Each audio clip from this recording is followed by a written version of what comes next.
Baik, teman-teman sekalian, kita mulai. Assalamualaikum warahmatullahi wabarakatuh. Selamat siang, salam literasi semuanya. Mudah-mudahan kalian semua sehat ya.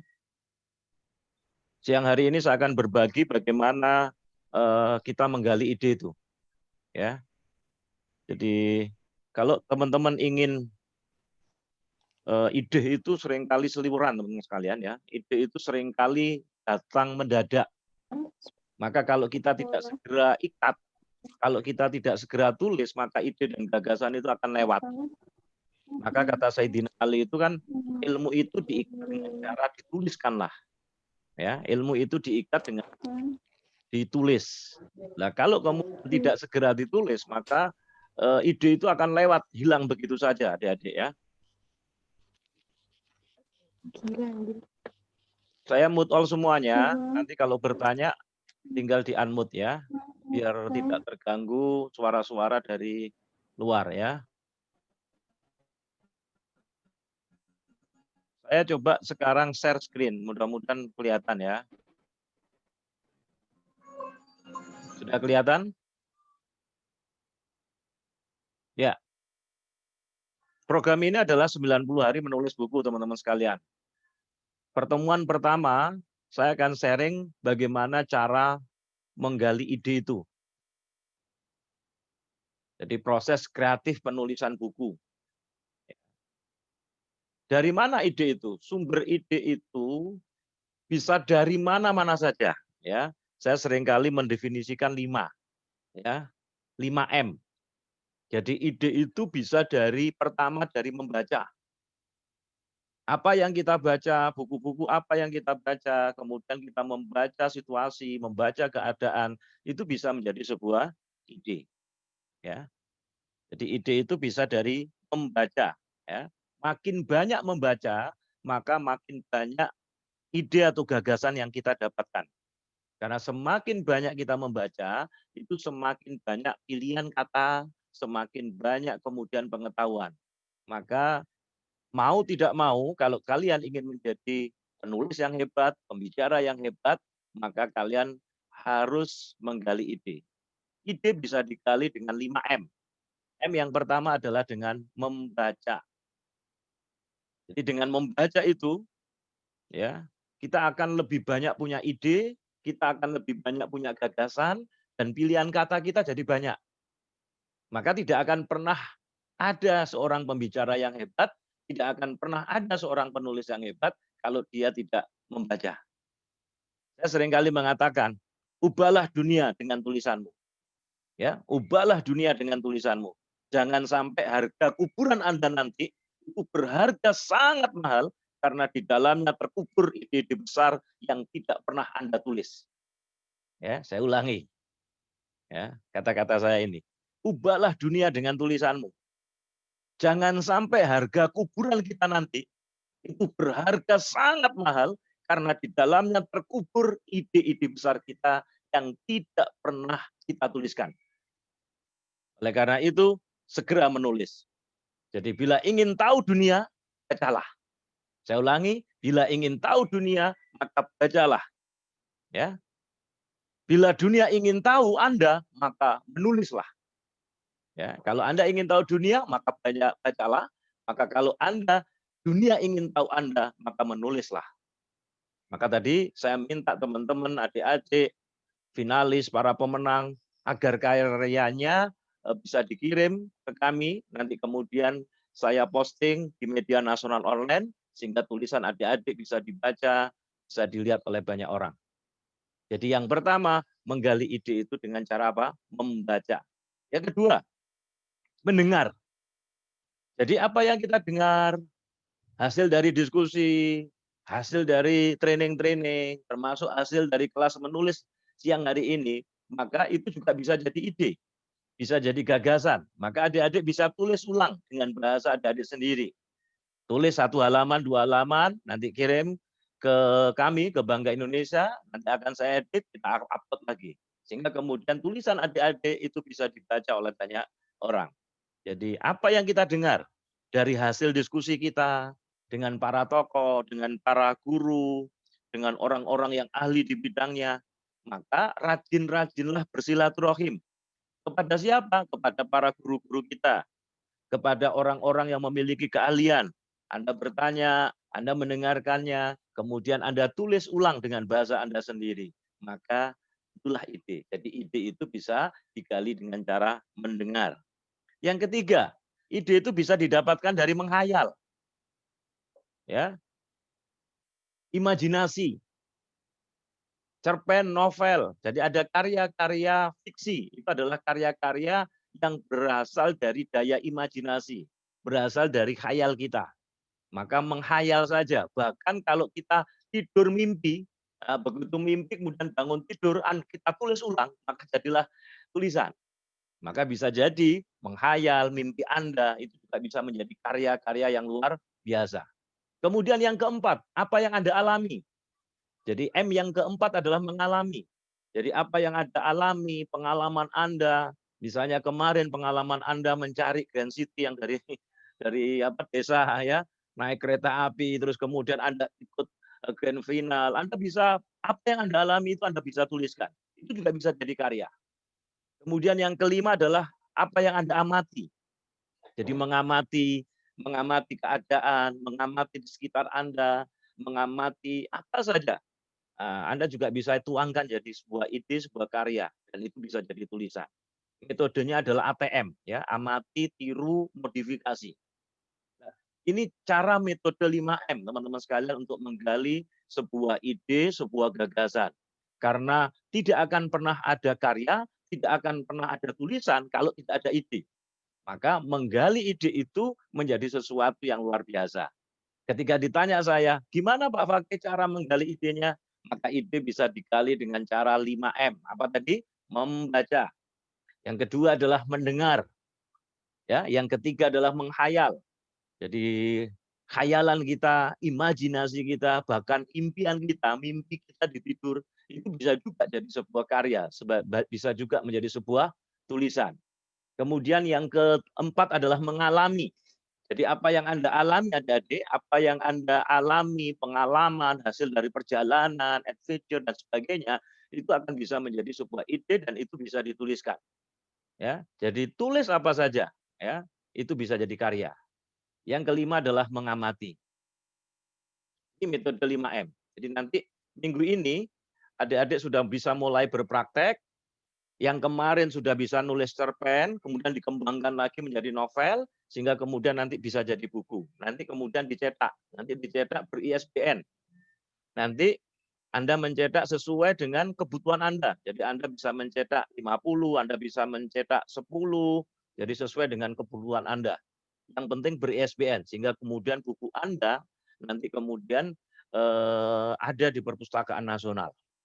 Ini beberapa ide. Bagaimana ide itu bisa diambil? Jadi sumber ide menulis itu bisa didapatkan dari pengalaman pribadi.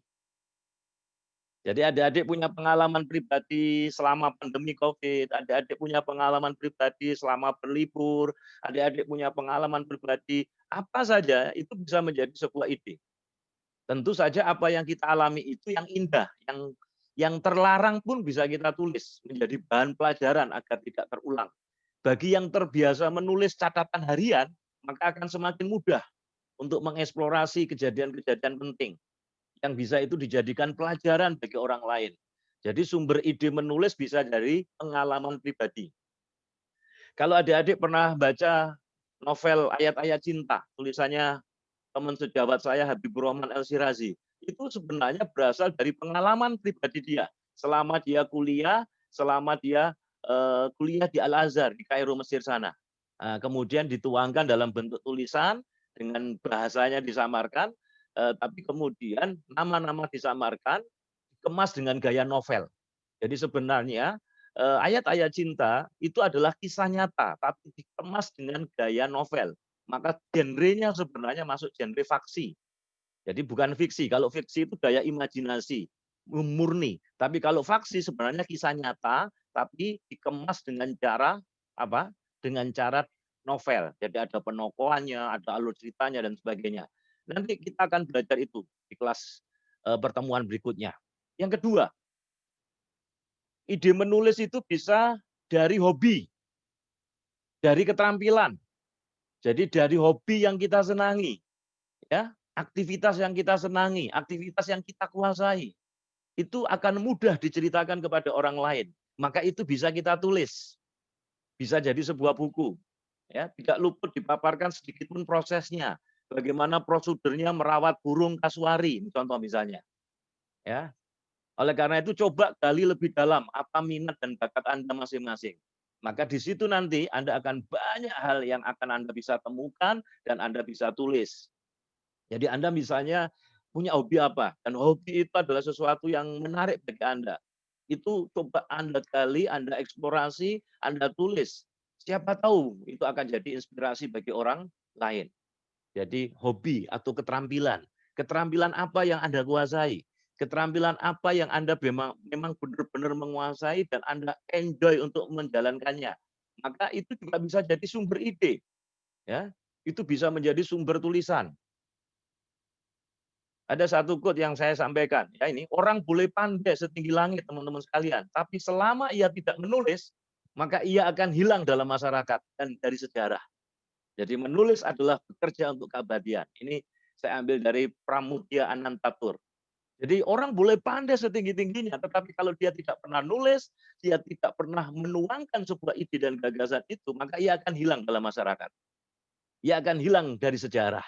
Apalagi sekarang kita berada di dunia digital.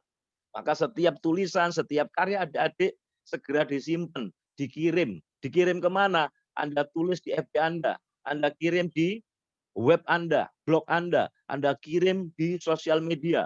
Maka tulisan-tulisan Anda itu akan tersimpan. Jadi sewaktu-waktu ketika kita meninggal dunia, pada saat anak cucu kita tanya, tinggal browsing aja, nama kita dimasukkan di Google, maka akan keluar karya-karya kita. Maka tadi saya mengatakan, menulis adalah bekerja untuk keabadian. Ya. Teruslah menulis agar tidak ditelan oleh peradaban. Nah, ini saya ambil dari teman Ridwan Sanjaya. Saya kembali lagi teman-teman sekalian. Bagaimana sumber ide menulis yang ketiga? Pengalaman profesi. Bagi Bapak Ibu guru pembina. Misalnya pengalaman profesi apapun itu. Jadi jenengan Bapak Ibu guru pembina sudah berapa tahun mengajar. Maka best practice jenengan selama mengajar itu juga bisa jadi ide untuk menjadi buku, menjadi karya. Bapak Ibu bisa menulis bidang keahlian Bapak Ibu yang selama ini diajarkan pada siswa-siswa. Bagaimana cara mengajarkan yang efektif. Bapak Ibu tulis itu dan itu bisa jadi buku. Alangkah bangganya siswanya ketika dia belajar menggunakan buku yang ditulis oleh gurunya sendiri. Jadi pengalaman profesi apapun itu menjadi sumber ide yang penting. Jika Anda menulis sebuah karya tulis, ya, dengan pengalaman profesi itu nilai tulisan Anda akan lebih berbobot. Akan Anda lebih kredibel. Seorang guru yang nulis itu berarti guru yang plus. Kenapa? Dia guru, dia menulis apa yang diajarkan, maka itu adalah guru yang plus. Ya. Maka saya tuliskan itu bagaimana program 90 hari menulis buku. Teman-teman nanti bisa memilikinya. Bagi yang kemarin sudah dapat hadiah, yang harapan sudah dapat. Bagi yang belum, bisa pesan ke kami. Atau kalau sudah habis, nanti teman-teman bisa menikmati e-booknya. Ya, teman-teman hanya bayar 30.000. Yang penting bagi saya, teman-teman belajar dengan sungguh-sungguh. Baik, kita lanjutkan lagi. Apa sumber ide menulis? Pelajaran akademik. Jadi menulis sebuah buku pelajaran akademik di sekolah dengan gaya bahasa sendiri itu jauh lebih mengena bagi pemahaman terhadap pelajaran itu. Jadi bagaimana tidak, Anda akan terus membolak-balik halaman, mencari kata kunci, mendapatkan keterkaitan konsep pokok dalam satu topik pelajaran akademik di sekolah Anda. Jadi hasil dari pemahaman pelajaran di sekolah itu bisa ditulis ulang. Dan itu kalau dikumpulkan bisa jadi buku. Apalagi kalau Bapak Ibu guru selama 10 tahun ngajar, maka Bapak Ibu guru pasti punya best practice. Nah, best practice selama mengajar itulah Bapak Ibu guru ambil itu sebagai ide dan kemudian itu dituangkan jadilah buku. Ya. Pendapat pribadi. Nah, sumber ide dari pendapat pribadi ini yang paling fleksibel.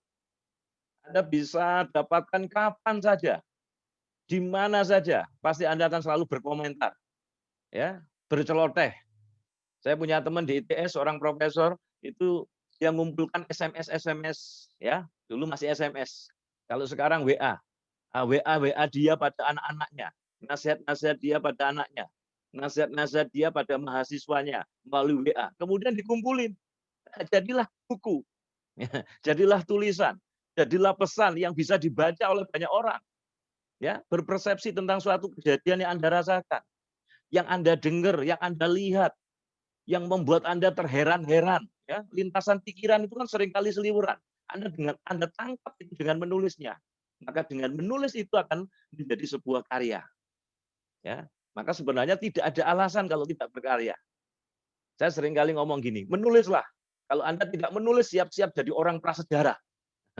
Karena prasejarah itu kan tidak mengenal tulisan. Maka kalau Anda tidak mau menulis, Anda akan menjadi orang yang prasejarah. Anda akan menjadi orang yang kuno, ya, orang yang ketinggalan. Ya. Maka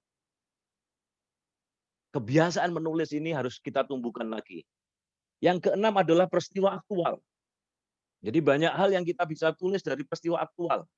Ya, baik lokal, baik regional, baik internasional. Anda dapat saja mengambil ilham itu dari situs-situs berita di internet. Atau dari Anda mendengarkan radio. Atau Anda dari menyaksikan berita-berita di TV. Itu sebagai pemicu awal untuk mendapatkan inspirasi. Kemudian Anda tulis sesuai dengan gaya bahasa Anda, sesuai dengan ide-ide pemikiran Anda yang mau ingin sampaikan pada khalayak. Nah, yang ketujuh, ide menulis itu yang bersifat abadi, masalah abadi. Nah, sumber ide masalah abadi itu sepertinya topik-topik tentang agama. Karena pasti selama manusia itu ada, pasti ada masalah. Nah, bagaimana masalah itu, bagaimana menyelesaikan masalah itu, biasanya dengan sudut pandang agama. Maka hakikat penciptaan manusia, hakikat penciptaan alam semesta, semuanya itu bisa menjadi sebuah karya. Buku saya yang terakhir, maksud saya buku saya yang paling akhir, karena nanti saya punya azam menulis sampai 100 judul buku. Itu saya kasih judul dengan judul Buatlah Tanda di Alam Semesta. Maksudnya itu apa? Itu pesan almarhum ibu. Buatlah tanda di alam semesta itu adalah buatlah karya, buatlah prestasi yang menjadikan Allah itu ridho, layak mencintai saya. Ya. Dan kedua orang tua saya bangga punya anak seperti saya. Maka saya sarankan Anda juga buatlah tanda di alam semesta. Apa itu? Buatlah karya Anda, buatlah prestasi adik-adik yang membuat Allah itu layak mencintai dan menolong adik-adik. Dan yang kedua, kedua orang tua Anda bangga punya anak seperti Anda. Kalau ini jadi motivasi, insya Allah adik-adik akan menjadi orang-orang yang luar biasa. Yang kesembilan, sumber ide menulis buku itu bisa dari kilasan biografi orang-orang terkenal.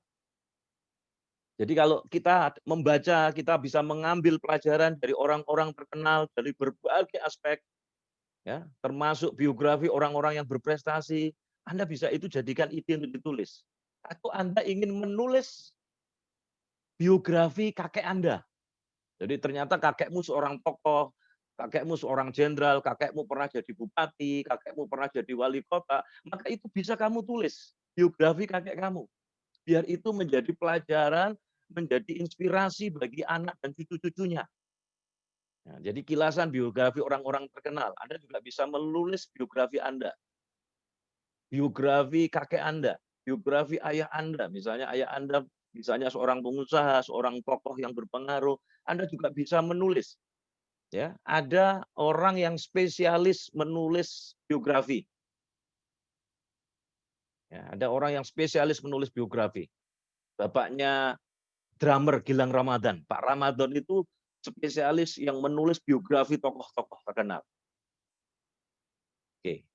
Terakhir teman-teman sekalian, minat khalayak. Mungkin masih belum akhir ini. Sumber ide menulis itu bisa dari minat khalayak. Ya, Anda bisa menceritakan tentang boomingnya internet marketing. Anda juga bisa menceritakan tentang pandemi COVID ini. Kemudian bagaimana mengatasinya. Bagaimana kemudian ide-ide kreatif muncul. Nah, itu semua adalah ide-ide dan semuanya bisa kita lakukan. Baik, kira-kira ini sebagai pengantar diskusi kita siang hari ini. Mudah-mudahan memicu adik-adik, teman-teman sekalian untuk semangat menggali ide, kemudian menuangkannya dalam bentuk tulisan sampai nanti menghasilkan sebuah buku.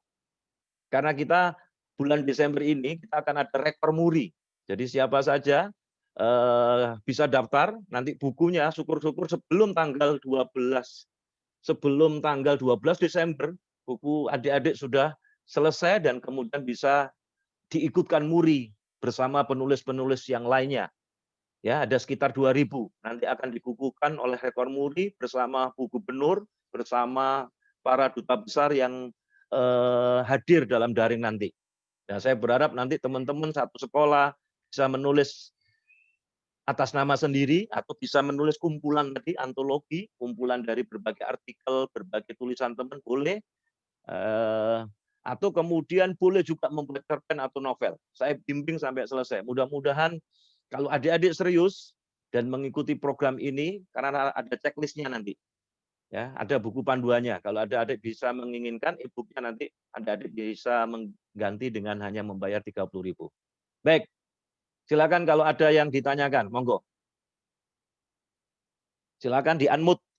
Jadi tidak ada yang tidak mungkin. Dan untuk jadi penulis itu tidak perlu gelarnya tinggi. Nah, asalkan kita mau menulis, punya ide dan gagasan, siapapun orangnya bisa.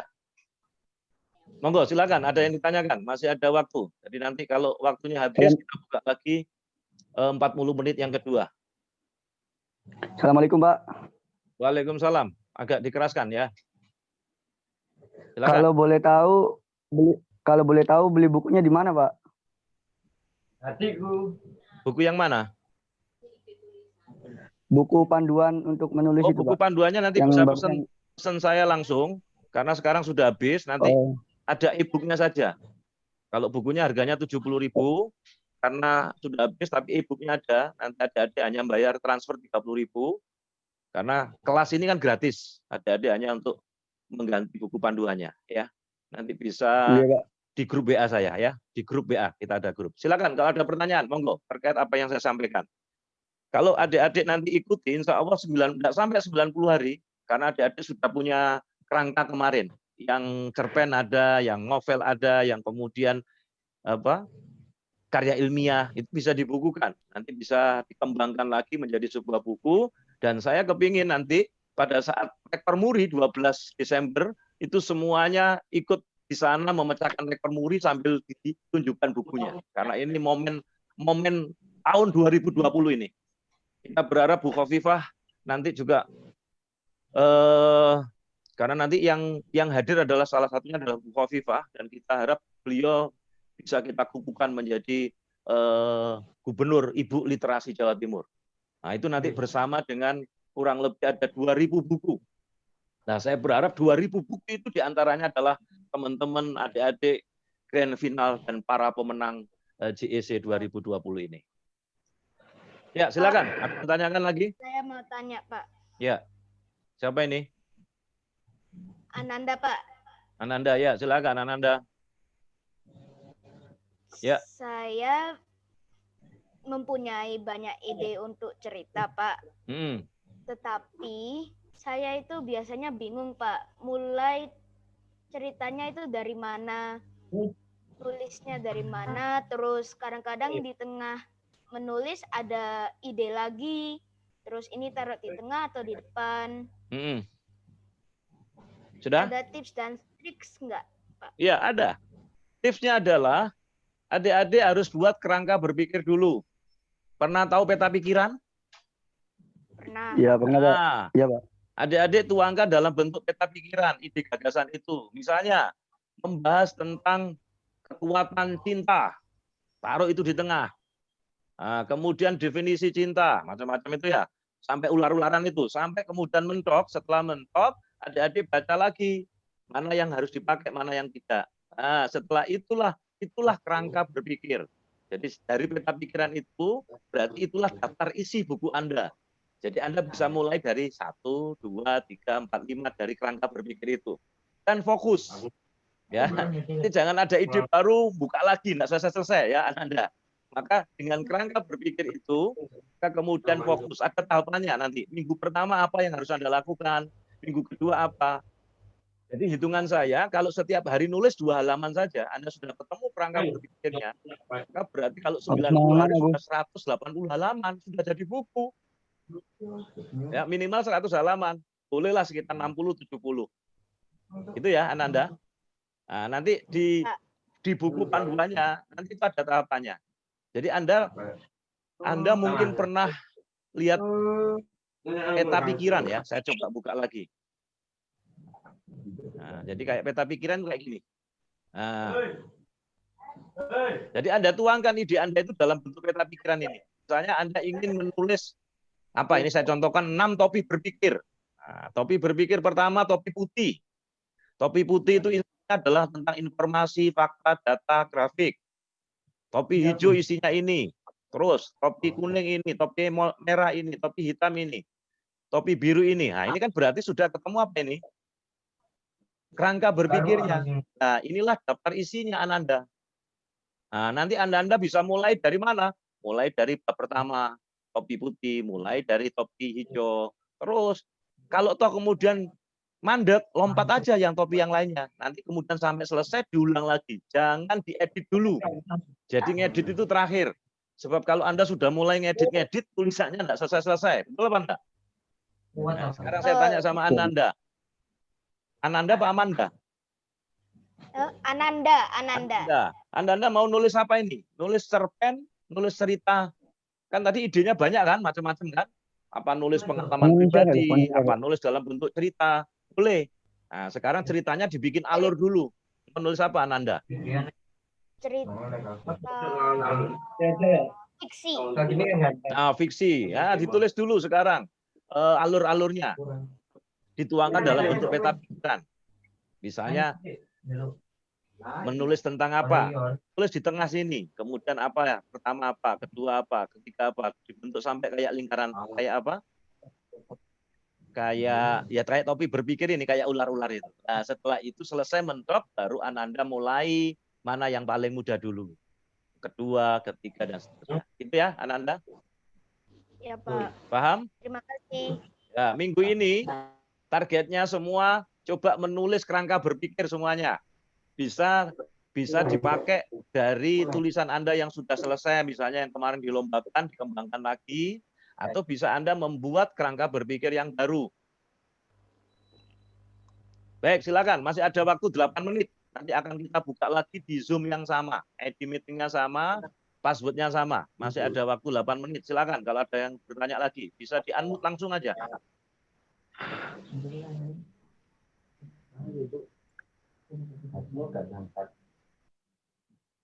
Ya, itu ada pertanyaan. Bagaimana urutan membuat novel? Bagaimana, Pak? Nah, nanti besok, minggu depan kita akan bahas tentang kelas novel. Kelas menulis cerpen atau novel. Nanti bagaimana kita membuat penokohan.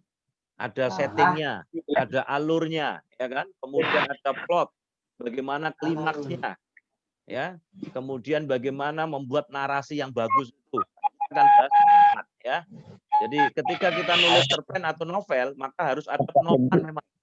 Jadi penokohannya jangan terlalu banyak, 4 orang, 5 orang sekaligus karakternya. Kemudian bikin alur ceritanya. Nah, dari alur cerita nanti dikembangkan. Kemudian plot, apa itu plot, kemudian settingnya, kemudian karakternya, ya, dan sebagainya. Kita akan bahas nanti minggu depan. Setelah ketemu alurnya nanti segera tulis. Ya, karena nanti ada 3 genre di dalam penulisan buku itu. Ada 3. Satu adalah non-fiksi. Non-fiksi itu berarti berdasarkan data, fakta, gagasan. Yang kedua adalah fiksi. Fiksi itu apa? Imajinasi.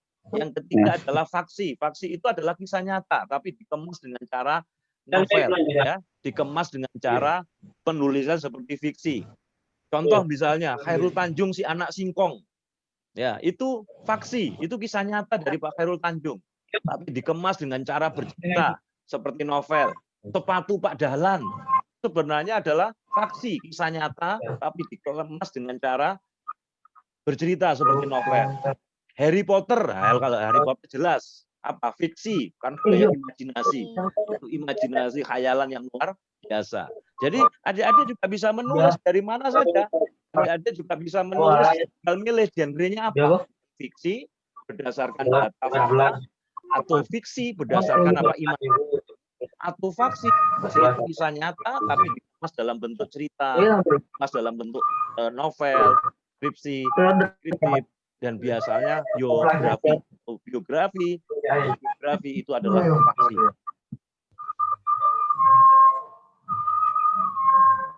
Oke, ada pertanyaan lagi, Pak, kalau membuat novel itu fiksi semua gimana? Boleh. Maka berarti genrenya fiksi. Tapi kalau kisah nyata dikemas dalam fiksi, itu namanya faksi. Kan ada 3 genre tadi. Non-fiksi, Tinggalan kan dan jam 1 faksi. tes. Udah masuk jam 1 13.25. Baik, ada yang ditanyakan? Enggak tahu alur. Enggak tahu tanya.